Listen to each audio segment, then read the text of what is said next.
It is officially spooky month, and I hope you're ready for some scares. I'm your host Youssef, and these are 10 scary ghost stories that will give you chills. Make sure you subscribe and ring that bell to get notified whenever we upload a new video. Anyways, let's haunt the office. Number 10, not what you thought. I was camping with my husband and his family at a small remote lake in Mexico. There were about 10 people in our group and another group of 6 people in the next campsite. It was nighttime and both groups were doing typical activities, making s'mores, having a few drinks, and telling stories, when we all heard what sounded like a girl yelling out for help. Neither group had someone like that with them, but we were all positive we were hearing a girl and decided to search the area where we heard the noises from together. There was a field behind our campsites, and we all saw a very tall, pure white figure standing maybe 100 feet away from us in the field, making the noises. We all agreed this thing looked maybe 6 feet tall, skinny, and white as can be. We made our way closer to investigate, but whatever it was that we saw started backing off as we got closer, and it disappeared into the trees. All night we continued to hear a girl calling for help as we tried to sleep. Nope, that's terrifying. Number 9, ghost in the Dakota. The Dakota apartment complex has housed numerous wealthy and illustrious New York City inhabitants since it first opened its doors in 1884. They included John Lennon and Yoko Ono, who settled there in 1973. In 1980, John was also ended in front of the structure. But before that fatal day, on December 8th, John claimed he saw a weeping lady ghost wandering the corridors, and after that, Yoko, who still remains there, claimed she saw John's spirit seated at his piano and that he told to her, "Don't be afraid, I am still with you." Number 8, the Bell Witch. If you enjoy horror films, you may already be familiar with the Bell Witch. The stories are the inspiration for the films The Blair Witch Project and An American Haunting. John Bell brought his family to Red River, now known as Adams, Tennessee, in the early 1800s. The Red River was a part of Tennessee. They moved into the new house and then strange things started happening. Dogs started barking, shackles rattling, rodents chewing, and a lady whispering were some of the strange noises the Bell family started experiencing. The Bell Witch was that woman, and many people today think that she is the ghost of Kate Batts, the Bell's former neighbor. Before she passed away, Batts vowed retribution on the Bell family for a land dispute they had. Bell afterwards passed away from poisoning, which is thought to have been the Bell Witch's doing. Number 7, the Red Lady. Here's a story that dates back to 1910, but almost any student at Huntington College in Montgomery, Alabama should recognize it. That's because the events that led up to it are said to have actually happened. As the story goes, in 1910, a young woman who was new to the school was known for her love of the color red. Sadly, she was also known for being strange and a loner. As the first term got underway, the young woman grew increasingly isolated. Eventually, she took her life by slashing her wrists. Her body was discovered in a red gown drenched in blood. From then on, students and faculty have been reporting sightings of a young woman dressed all in red. She's appeared all around the college's campus. The figure dwelling in perpetual isolation is often cited as a reminder of the importance of being kind to one's peers. Number 6, the Hanged Man.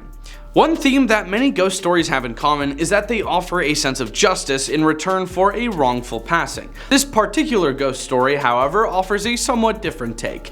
It's about wrongful treatment in passing and revenge in the afterlife. On October 13, 1877, Robert Schmale was hanged after a trial that found him guilty of a terrifying and inexplicable execution spree. The townspeople were filled with so much anger and hatred that they left his body hanging for days. The tale says that not one of the townspeople demonstrated even a shred of remorse, let alone forgiveness. Since then, Schmale had been said to haunt the town. Those who have seen him say he appears as a ghostly male figure, but as soon as the figure registers in your mind, it disappears somewhat maddeningly into the darkness. Number 5, the Grim Reaper. I was standing in my parents' room talking to my very sick dad at the time. He was suffering from stage 4 esophageal cancer. I got the feeling something was behind me. I looked towards the doorway to the living room, and something about 4'6" and fully black was peeking around the corner, with its hands on the doorframe. I ran towards it, and it slipped back around the door. When I got outside the doorway, there was nothing. My dad was completely confused when I stepped back inside the room when I told him. People who stayed at my house in my dad's final days claimed to have seen it. My mom saw the figure on multiple occasions in multiple places until he passed away. We haven't seen it since. I don't know what possesses me to binge read Reddit true/real life ghost stories about twice a year when each place I live always has some kind of resident spirit. Number 4. Cursed. After my parents divorced when I was a teenager, I lived with my mother. I experienced lots of paranormal happenings. Several times when I was reading in my bed, the room would start to feel really icy. Next, it would feel as if something or somebody that hated me was staring at me. When I got that feeling, I would leave the room and come back an hour later. Sometimes during the day, I would see a shadow figure sneaking along the bedroom walls. Something in the flat was pretending to be my dog. I went into my room and heard a deep growl from under the bed. My dog wasn't capable of making noise that deep. It sounded like either a really big dog or a man doing his best dog impression. Other times, my dog would whimper and pace in the room next to mine, but wouldn't come when called, as if he was afraid of something in the hallway. When I moved in with my father, the paranormal activity stopped. Number 3. Dangerous technique. After we moved into our home, we were told a woman had passed there at the hands of her abusive husband. She hated men. My dad would wake up with scratches all over himself, and whenever my brother was mean to my sister or I, he would have scratches on him as well. One day, my brother hurt our sister and he hit her with something. When he woke up later that night, he had a horrible bloody nose. The day we moved out, my brother accidentally broke his twin's arm trying out a wrestling move. He swears that he would have passed that night if it wasn't our last in the house. Number 2. Frederick Johnson's ghost. This real-life ghost story concerns a man named Frederick Johnson, who held one of the most lonely and desolate jobs in existence. Johnson was the lighthouse keeper for Penfield Reef Lighthouse off the coast of Fairfield, Connecticut. Built in 1874, the lighthouse was primarily a way of warning ships of a treacherous, hidden reef responsible for more than its fair share of harbor accidents. In 1916, Frederick Johnson was the head lighthouse keeper. Tragically, he drowned in a boating accident just before Christmas of that year, when he was caught in a gale while rowing home to see his family.